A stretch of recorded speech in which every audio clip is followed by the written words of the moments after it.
हमारा मंदिर कारण कामिका पद्धति से बना है। उसके लिए माता की आराधना और श्री चक्र की स्तुति श्री विद्या के संप्रदाय के अनुसार ही होनी चाहिए। शिव के अनुसार पंच ब्रह्मा मतलब कौन है? शिव का पंचमुख भी पंच ब्रह्मा है। उनके नाम है सद्यजोता, वामदेव, अघोर, तत्पुरुषा, ईशान। और इन 5 मुखों से ही न म शी वा य नमः शिवाय से ही पंच अक्षर मंत्र उत्पन्न हुआ है। इन 5 मुखों को चैतन्य देने वाला शिव ही पंचमुख होकर संसार का नायक है। अच्छी बात है। और एक छोटा सा प्रश्न, शिवम राज कौन है? कोई गले नहीं, किसी का वध नहीं, असत्य वचन नहीं, कोई अहंकार नहीं, किसी का उपहास नहीं, स्वयं की प्रशंसा नहीं, औरों का अपमान नहीं। यही आत्मशुद्धि है, यही भैरव की सिद्धि है और यही है परमपिता परमात्मा की अमृत वाणी। ब्राह्मण कुल में पैदा होने वाले और भेदभाव का तिरस्कार करने वाले, सब में समानता लाने वाले 12वीं शताब्दी में पैदा हुए बसवराज जी के बारे में ही आप पूछ रहे थे क्या? बिल्कुल।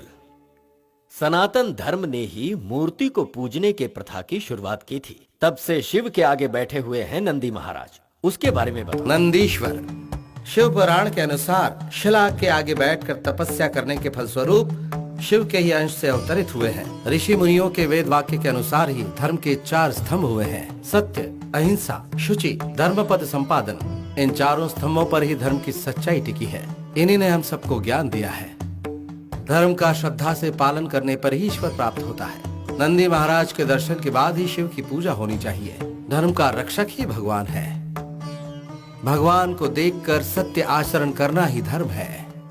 शिव पर दृष्टि रखने वाला भक्त आनंद स्वरूप होता है और वो आनंद स्वरूप ही नंदी महाराज है।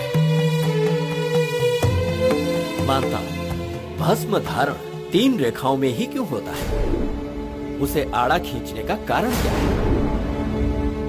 अग्निमिति भस्म, जलमिति भस्म, स्थलमिति भस्म, भस्म व्योमिति भस्म जैसे वेद मंत्र भस्म को स्थापित करते हैं। अग्नि सारा भस्म वर्चस्व को, तेज को, आयुष, रक्षा, पवित्रता और शांति प्रदान करता है। भस्म भाषणात् भसितम प्रोक्तम, भक्ष किल भक्ष भक्षणात्, इसका अर्थ स्मृति व्याख्या। प्रकाश स्वरूप पाप का नाश करने वाली है भस्म। ओमकार में आकार, ओमकार मकारों को ऋग्वेद, साथ ही यजुर्वेद और सामवेद को ब्रह्मा विष्णु महेश्वर जी का प्रतीक मानकर भस्म की 3 रेखाएं माथे पर लगाई जाती हैं। माथे की लिखावट को शुभ बनाकर उसे परिवर्तित करने की शक्ति भस्म में होती है। आने वाले संकट का संकेत होता है। ललाट की रेखाओं के अनुसार ही भस्म को भी आड़े रूप में लगाया जाता है। धर्मस्य जयस्तु अधर्मनाशस्तु, शिवो रक्षितो शंभो शंकर हर हर महादेव।